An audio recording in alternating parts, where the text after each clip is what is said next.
আসসালামু আলাইকুম। আজকে আমি মজাদার গরু মাংসের ভুনা খিচুড়ির রেসিপিটা শেয়ার করব। প্রথমে আমি গরু মাংসগুলোকে কেটে ধুয়ে পানি ঝরিয়ে প্রেসার কুকারে দিয়ে দিব। তারপর তাতে পেঁয়াজ কুচি, আদা বাটা, রসুন বাটা, হলুদ গুঁড়ো, মরিচ গুঁড়ো, ধনিয়া গুঁড়ো, জিরার গুঁড়ো, মাংসের মশলা 2 চামচ এবং 2 প্যাকেট বিরিয়ানির মশলা দিয়ে দিব। তারপর তাতে তেল দিয়ে দিব। তেল দিয়ে একটু কাঠি দিয়ে নেড়ে তাতে পানি অ্যাড করে দিব।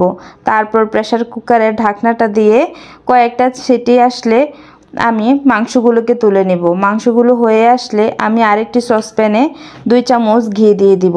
ঘিতে চালগুলো ভালো করে ভেজে নেব যতক্ষণ পর্যন্ত না লাল হয়ে আসে। লাল হয়ে আসলে আমি চালগুলোতে পানি অ্যাড করে দিব। পানি অ্যাড করার পর কয়েক মিনিট আমি রান্না করব।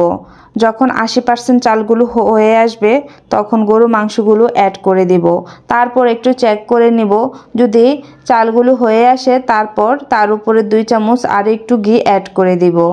ঘি অ্যাড করার পরে ঢাকনা দিয়ে কয়েক মিনিটের জন্য রেখে দিব। কয়েক মিনিট দমে রাখলে খিচুড়িটা ভালোভাবে হয়ে আসবে। এই তো আমার খিচুড়ির ফাইনাল লুক। দেখে বলেন তো কেমন হয়েছে? আমার তো অনেক ভালো লেগেছে। আপনারাও আমার মতো ট্রাই করবেন। ভালো থাকবেন।